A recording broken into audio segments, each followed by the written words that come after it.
El día de hoy vamos a hablar sobre qué medicamentos y materiales referentes a la salud deberíamos de tener en casa. Vamos a hablar de cómo armar un botiquín funcional para cuando lo necesitemos. Vamos a empezar con el material de curación, material que debemos de tener cuando alguna persona tiene algún tipo de herida o algún accidente. Primero que nada, gasas estériles nos van a ayudar para limpiar o cubrir heridas. Y de preferencia que sean estériles porque hay unas que vienen en bolsita todas juntas y cada que agarramos una contaminamos la otra. Esas no nos sirven, de preferencia que vengan individuales en sobrecito.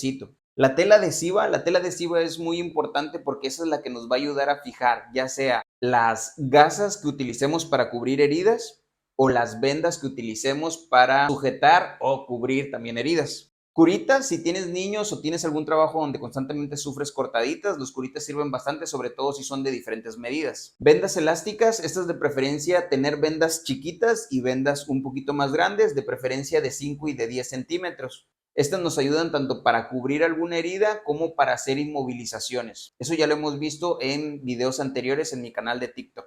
Solución antiséptica, aunque muchas heridas las podemos lavar con jabón neutro, de preferencia es mejor tener soluciones específicas para limpiarlas, ya que estas facilitan la manipulación y la limpieza de las heridas. Aparte de que si nos sobra un poco de líquido, es muy fácil guardarlos y transportarlos. Guantes, igual de preferencia que sean guantes estériles, que vienen individualizados con sus sobrecitos y que no sean guantes que vienen todos amontonados en una caja que cuando sacas uno ya contaminaste los otros. Medicamentos. Los medicamentos sí es un terreno un poquito difícil de tocar porque algunas personas pueden ser alérgicas o también depende mucho de las dosis. Vamos a tocar los medicamentos más comunes, los más básicos que deberíamos de tener, los que nos pueden ayudar para los malestares más generales, y por una tabletita que nos tomemos no pasa nada. Muchos de estos medicamentos nos pueden ayudar a iniciar un tratamiento porque a veces nos enfermamos por la noche o fines de semana cuando no es tan accesible acudir con tu médico, y son medicamentos que te pueden ayudar a minorar las molestias en lo que te valora tu médico. De analgésico, el más común, el paracetamol, es de los más comercializables en diferentes presentaciones, tanto para niños como para adultos. Sirve para dolor y para temperatura. De antiinflamatorio, el ibuprofeno es de los que menos molesta el estómago, ayuda para desinflamar, igual para dolor y para temperatura. Antihistamínicos, estos medicamentos sirven para cuando empieza moquito, flujito nasal o que tienen algún tipo de alergia, ya sea algún tipo de roncha o inflamación de alguna mucosa. Los más comunes pueden ser la cetiricina o la loratadina. Antiespasmódicos, este grupo de medicamentos desinflama a nivel del intestino, sobre todo para cuando da colitis, retorcijón, borboreo intestinal. Ayudan mucho para desinflamar, que no te sientas embotado o con dolor tipo cólico. Antiácidos, es muy común que en la casa alguien padezca de reflujo, de acidez, algún malestar en la boca del estómago. El antiácido más común y usado es el omeprazol, que de preferencia se toma en ayunas, o también se puede usar algún tipo de gel como protector de la mucosa del estómago, como el magaldrato con dimeticona, puede ser en gel, suspensión o en sobres. Ayuda mucho sobre todo después de algún malestar de alguna comida como indigestión. Antidiarreicos para cuando se les suelta el estómago, te puedes tomar un antidiarreico para minorar un poquito la molestia para que puedas acudir a valoración y que ahí te digan si ocupas algún otro tipo de tratamiento. Pero para minorar el número de evacuaciones, uno de los más seguros puede ser el racecadotrilo. Hay presentación para niños y para adultos. El suero oral es muy importante en procesos de deshidratación como lo de las diarreas o en procesos de golpes de calor. Tener sobrecitos que son prácticos, que se disuelven en 1 litro de agua, ayudan mucho para recuperar los líquidos en personas que lo necesitan. Cremas y ungüentos. De las cremas más utilizables podemos utilizar la sulfadiazina de plata, que esa se utiliza para quemaduras. Cuando tenemos alguna quemadura superficial en la cual tenemos una irritación de la piel, nos puede ayudar. Sobre todo ayuda a que no se vaya a infectar y tiene un efecto protector en la herida. El nitrofural, cuando nos raspamos o tenemos una herida que tiene riesgo de infección, este podría actuar como un tipo antiséptico para tratar de prevenir eso. El árnica es un ungüento que se puede aplicar sobre todo en golpes, ayuda mucho para que no se hagan chichones, que no se inflame mucho la piel, disuelve o disminuye la aparición de moretones, ayuda mucho sobre todo con las caídas de los niños. Y crema para picadura de insectos, hay diferentes presentaciones, en este caso voy a poner aquí dos opciones, la que más les convenga, sobre todo cuando sufren de prurigo por insectos, que acuden a algún lugar donde les picaron muchos mosquitos. Se puede aplicar estas cremas para calmar la comezón. Obviamente, si te pica un insecto que no sabes si es venenoso o no, es mejor acudir a consulta. Estos medicamentos solo son para picaduras comunes. Bueno, eso es lo más básico que podemos tener, que podemos llegar a ocupar. Pero hay unos utensilios o herramientas especiales que también pueden ser de ayuda. Eso, termómetro. Siempre tener un termómetro digital, sobre todo, nos ayuda mucho para saber cuándo tengamos fiebre, que la fiebre es a partir de los 38 grados. A veces nos sentimos irritados, pero no llegamos a la fiebre, solo son distermias. Entonces es muy importante saber diferenciar hasta qué grado nos sube la temperatura. Esto es muy importante, sobre todo en niños que tienen antecedentes de convulsiones por temperatura. Tijeras, que aunque parezca un poco absurdo o de broma, es muy importante que sean de punta redonda, porque cuando algún familiar de nosotros se accidenta, el tener tijeras con punta a veces nos puede provocar accidentes a nosotros mismos o a quien intentamos ayudar, porque nos ponemos todos nerviosos.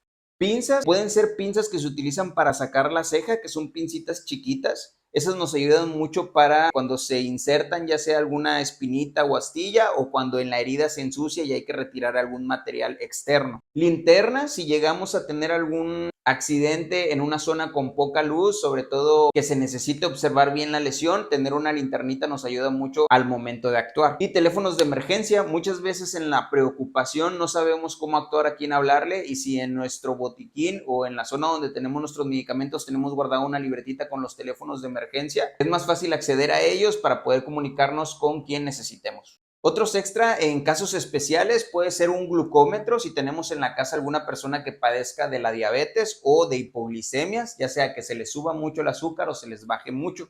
A veces no tenemos la oportunidad de acudir con nuestro médico, pero podemos hablarle y el que sepamos ese dato puede ayudar a tu médico a tomar una decisión. Inhaladores para la gente que tiene antecedente de asma, algún broncodilatador como el salbutamol les puede ayudar para crisis asmática cuando sienten mucho la sensación de dificultad para respirar o que traen tos en acceso.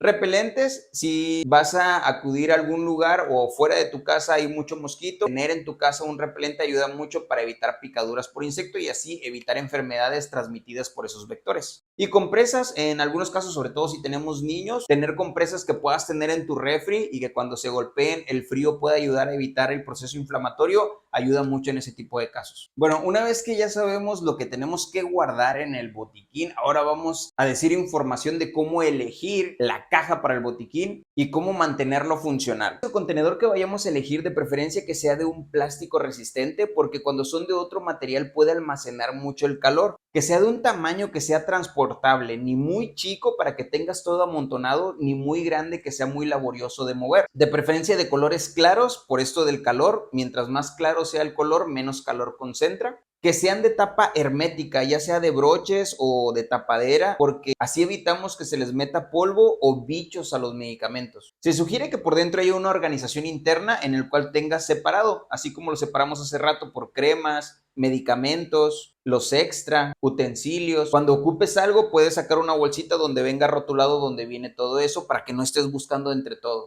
Recuerden que aquí lo importante es que sea práctico y funcional al momento que lo necesitamos. Y eso puede ayudar mucho para la atención de quien lo necesita. Es importante tenerlo en una ubicación fácil. A veces armamos el botiquín y lo guardamos hasta el fondo o solo nosotros sabemos dónde está. Entonces es importante tenerlo en una ubicación donde alguien más lo encuentre por si tú lo ocupas, que te lo traigan. Y tenerlo bien identificado con un rótulo que diga botiquín. Es importante que lo estemos revisando. No podemos armarlo y dejarlo ahí todo el tiempo. Hay que estarlo revisando. Se sugiere cada 3 a 6 meses o ya por mucho una vez al año. Así podemos revisar caducidades para ver que los medicamentos todavía sigan funcionando y que no se hayan vencido, o medicamentos que se deterioraron, ya sea en este caso por las temperaturas o por la presentación del medicamento. Y siempre que usemos un medicamento es muy importante reponerlos. Tener en cuenta que se usó para que cuando lo volvamos a ocupar lo tengamos ahí disponible. Y se sugiere tener alguna alarma en el celular o ahí mismo en la cajita algún rótulo que te diga cuándo fue la última vez que lo revisaste y cuándo te toca la siguiente revisión.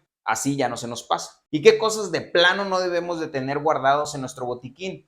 Medicamentos caducados. Hay muchas personas que creen que el medicamento caducado aún sigue funcionando y eso depende mucho de cómo se guardó, la presentación del medicamento y la fecha de vencimiento.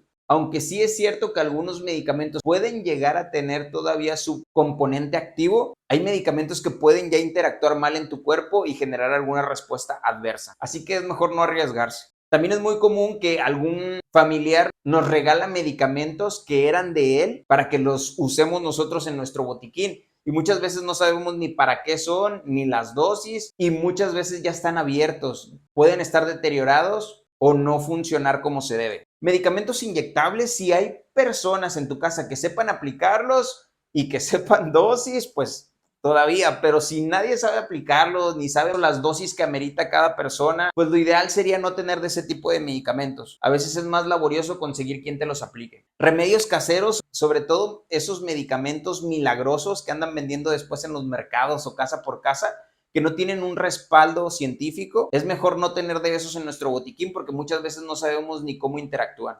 Y siempre es importante revisar que los medicamentos no tengan que refrigerarse. Hay algunos medicamentos como óvulos que esos no se pueden mantener en el calor porque se derriten y al momento de que los vamos a usar ya están todos chiclosos. Entonces, medicamentos que se deterioren con el calor, esos no los podemos almacenar. Un botiquín es algo que todos deberíamos de tener porque no sabemos cuándo lo podríamos ocupar o quién de nuestros familiares lo pudiera necesitar. Por eso es importante tenerlo bien armado, accesible y con todos los datos que acabamos de comentar. Para más información como esta, no olviden seguirme, darle me gusta. Nos vemos en el siguiente video.